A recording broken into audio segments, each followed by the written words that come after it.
और वो योद्धा था सूर्यदेव का पुत्र कर्ण,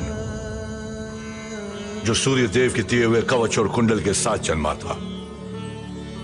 ऐसे कवच और कुंडल जिनके दिव्य वरदान ने कर्ण के बाजुओं में इतना बल भर दिया कि देवता भी उसकी ताकत के सामने कांपते थे, जिनकी शक्ति इतनी थी कि ब्रह्मांड के तीनों लोकों में ऐसा कोई अस्त्र नहीं बना था जो कर्ण के शरीर से उसकी आत्मा को अलग कर सके।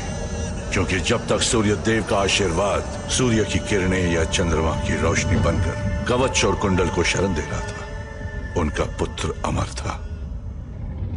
सूर्य की किरणें जब युद्ध के आरंभ की घोषणा करती और उनके तेज से बल पाकर जब कर्ण के बाजू धनुष को थामते तो उसके धनुष से निकले हुए तीर मौत बनकर बरसते।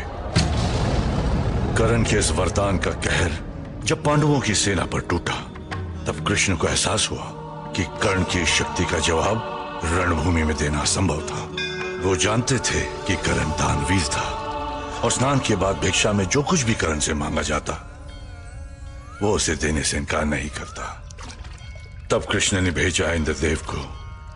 इंद्रदेव ने रूप लिया एक ब्राह्मण का और कर्ण से उसका कवच और कुंडल मांगा। इंद्रदेव की ये चतुराई कर्ण ने पहचान ली, लेकिन फिर भी उस दानवीर ने उन्हें कवच और कुंडल देकर महाभारत के युद्ध की काया पलट दी।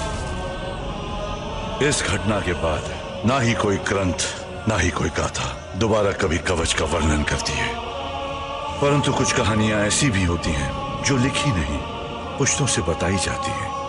और ऐसी ही एक कहानी ये थी कि स्वर्ग तक जाने से पहले इंद्रदेव ने धरती पर हिमालय के पर्वतों में एक समाधि बनाई, जहां कर्ण का कवच और उसके कुंडल हमेशा के लिए रख दिए गए।